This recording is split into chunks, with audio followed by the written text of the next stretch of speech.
when it comes to container gardening, think a little bit outside the box, literally outside the box. So you can see right here, this is the container, here's another container. This is basically on its side. I love the informal nature. It's almost like it's building material, and the designer has stacked them, one horizontal, one that way, and then just filled the container. And then this one is thyme, salvia, nasturtiums. Then you have all these sedums and sage and portulaca. More sage over there. There's pineapple mint over here.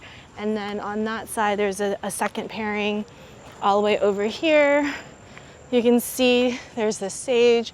And whoops, I'm gonna fall. Oh, I gotta bring you closer so you can actually see this. But over here, you can see, if I move, there's actually tomatoes in there.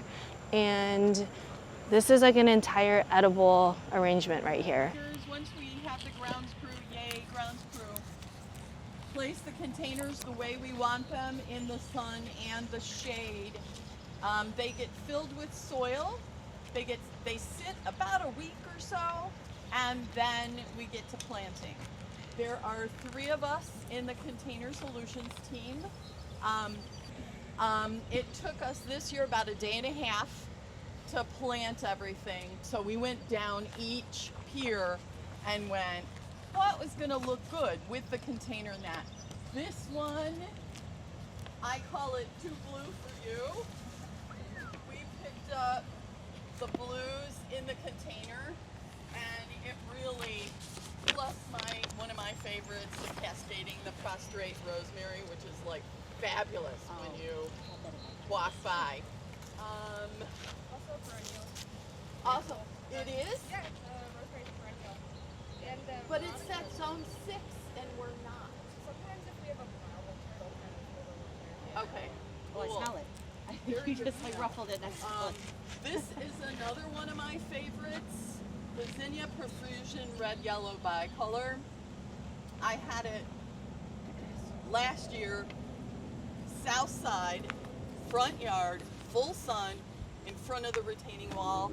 It was a perfect 1 foot by 2 foot mound. Didn't have to trim the dead flowers. The flowers start out this really bright red and yellow, and then as the flower ages, it changes to pink and salmon. So you have all the colors. Bonus points, it lasted past Halloween. Ooh, Yes. it's So seasonal. I'm thinking if you are tired of mums or want to enhance mums, this might be really good for fall. And I've got to test it. I'll test it next year to see how far I can take it. You know, like, will it last me through Thanksgiving? I don't know. Good question. Let's see. Are there any questions so far? Which one's your favorite? Oh God. It's like your favorite pet, favorite It's child. like a favorite pet, Yeah. favorite child. My answer is always whatever's blooming today is my answer. Good answer. The one that I think is very, very striking is, for me now, mind you, color taste change depending on the person. But this is our row of crescent containers. So we collaborated with Crescent because in the interests of trying to cut down on the grounds crew's watering responsibilities. And we're like, you know what? Let's test out the containers just for funsies. Because those large clay ones, it's practically everyday watering. You know, when the grounds crew gets here, 6 a.m. or whatever, all through at least August, probably into September. Although we're doing the Fall at Ball Festival this year, so it may be even longer than that. But we decided to do an entire pier of crescent containers. And my favorites,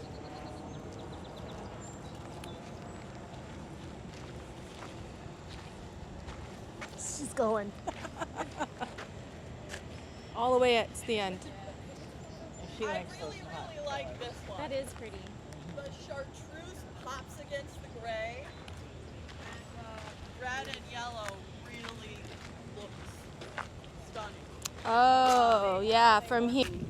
It's kind of like this actually pot you can turn into either a water garden. There's like different plug options, or you can put a fountain in there. You can put a pump so it does a fountain, or you can just turn it into a planter.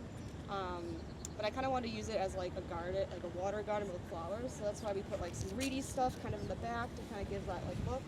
And then we kind of did some the concha to go over like the water, and then just have the flowers also spill out as well. So it's just a nice kind of spilling bowl of just color. Yeah.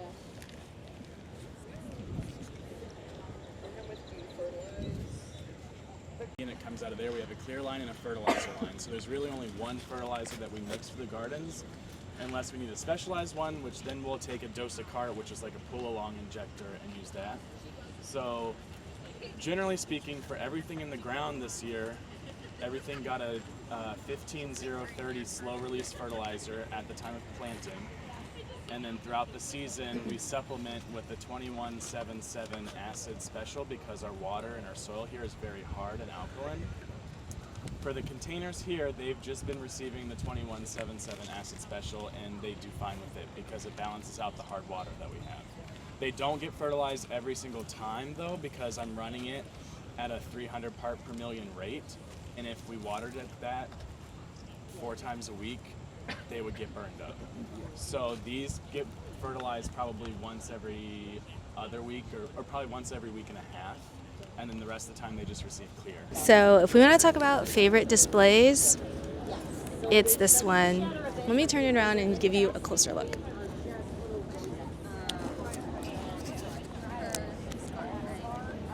I mean, look at the different plants. This is more of a drought tolerant, and on top, and then down here, there's a drift of Angelonia, and then geraniums over there, petunias here, lantana here, more geraniums, more petunias, and it goes all the way around. It's just so pretty. I love going to gardens because you can see everything actually used. Let me show you. So these are all perennials inside these containers. And you can see there's sage, there's salvia. It's all so cute. Lobelia right there. And then here we've got some petunias and more salvia. And then there's lantana, there's rosemary. You can actually put perennials into your containers and not have to replant them every year. Depending on where you are, you might have to replant.